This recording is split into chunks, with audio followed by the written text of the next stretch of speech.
Makada channel si Mike di Gimiam Prom Potaramo, Chabolo and Cognon Corumjeri. Amading a sifonkiba pouches in the Maraba line sing with the Maraba Paus and Pudun luxury tabishi. Cooperative Movement Mapangan Kalansi Governor. Senior Account Officer Amasenja Tumjagamari Lane and CBI in a Takpalang the Tukre. Government Sangai Festival Gori Sanana Baharak with the Cop Co Minister Yararo Haina, Paukum Pikre Atoba. Auzik Maraba Pau Lobisi. Cooperative Movement Mampangal Kalansi Governor. Miam with Hazaba Manglaba the Cooperative Movement Kimapangal Sagat Pangamlo Maramaduna Miam with Hazaba Yumbi Orega Cooperative Movement Kimapangan Kalansi Haina Manipur Governor Ajoy Kumar Balana Fongdokre. Governor Wafamasi Nabat National Bank for Agriculture and Rural Development Manipur Regional Office Impal Sinduna Impalgi Palace Keta Level City Convention Center Masi Pangtokiba International Year of Cooperative 2025 ki State Level Conclave Hogdokpagi Thoramda Fongdokkibani. Thoramgi Chief Guest Oikiba Governor Ajoy Kumar Balana Haiki Cooperative Hairaga Lalon Itik Simit Longa Mari Lainaba Hiram Adu Khaktanate Mipum Kuding Makta Kana Bamating Iting Pangnaraga Thongmanana Nungai Minaba Chakhat Minaba Madi Social Inclusion Puraknaba Pambay Asum Bani. Manipur ki khunai amada mateng pangnabagi chatnabi ngalingai gi leire hojiksu adumanga na chatli masigi chap charaba khudam oina ima kaithel leire mahakna hai India 2047 phawgi manungda yauna bu hotna reba Viksit Bharat ki manglan asi mangfauna hanna bu hotna bada cooperative ki bachaw mateng leibana hiram asidasu ahenba midyeng thamle masigi makada ing 2021 da anoba ministry ama semduna Ministry of Cooperation Asi Lady. Masimak Puari oina lehauraba Kongthang amani. Policy asi de yumpam oiduna sector asigi political mapung phana lawba ngamna ba changsile. Hujik phawba cooperative society lak 80 ga 4 rom leiduna masigi member koti kunthra rom leibak asigi social fabric amasung simit londa mateng pangle. Cooperative society leiriba sing asi hena professional oinana ba technology de khumang chawsilaba kanglon naina senthungi hiramda experience lehena ba ministry ga akhana ba khongthang 60 rom lokhatle khongthang singi manungda yamna singthaningai oiriba si cooperative movement ki yanglen saru oiriba primary agriculture credit societies bu amuk revive tawkhiba asi panbe yai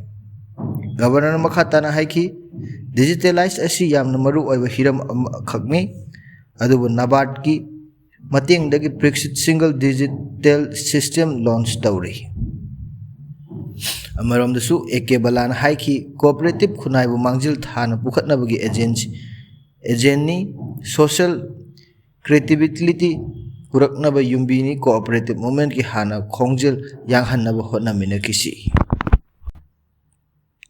Senior Account Officer Amasenja Thumjaga Mari Lainana CBI na Thakpa Langda Thukre. CBI ACB Imphal na Thakpa Langda Senior Account Officer Amasenja Thumjaga Marala Fakre. Presna Fongba Paugi Matung and a Farab Senior Account Officer Dugi Maming Irom Bisorjit Singkawi Mahak Principal Account General A at E Imphal Office ki ZOE Section the Senior Account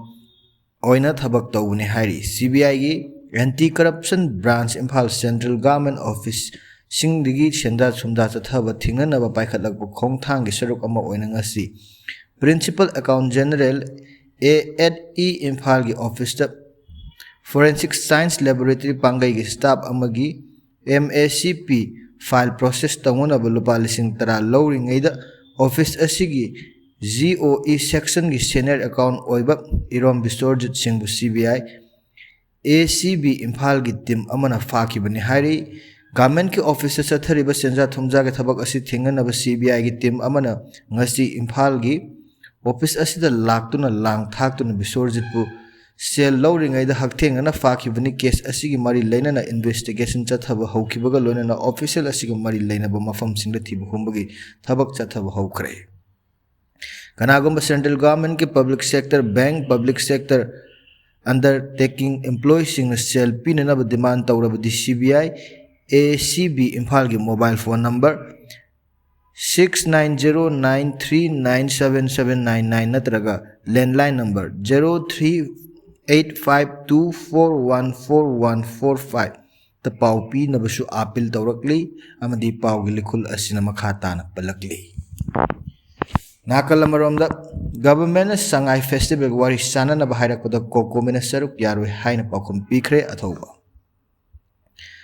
koko mina Sangai festival boycott tawre haina laukthokraba matung ngarang government ki maike degi chief secretary na wari sana na bache pau pirak pada koko migi maike degi wari sabada saruk yarwe haina pakum pikre haina koko migi convener Akoijam athoba na fongdokre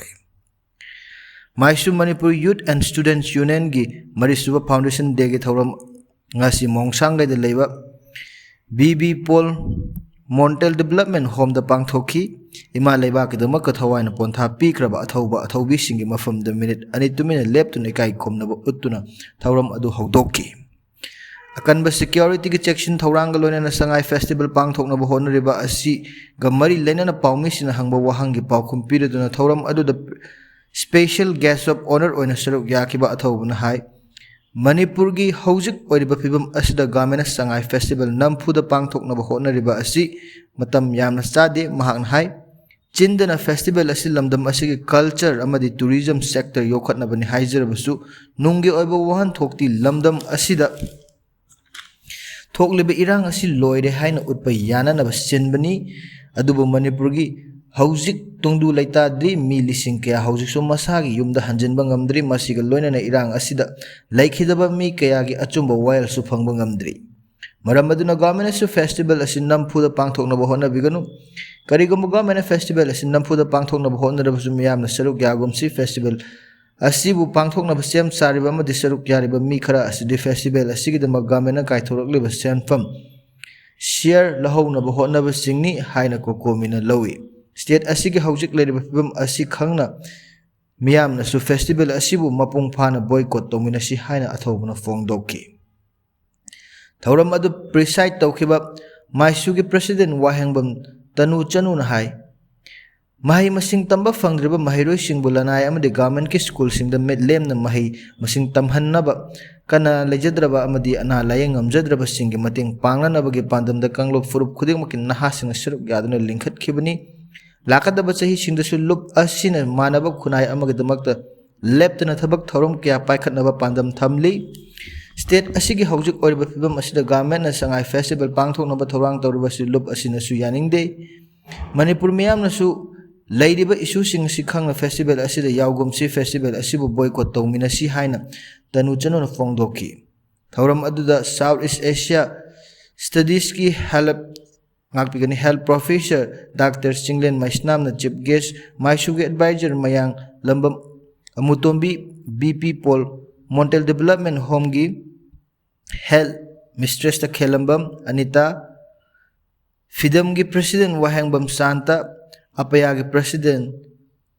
Maulana na guest of honor sing oina saruk yaki masini ngasi nongmagi maroba headline sing amadi maroba paw sing tabiraba sing bo amuku kurumjari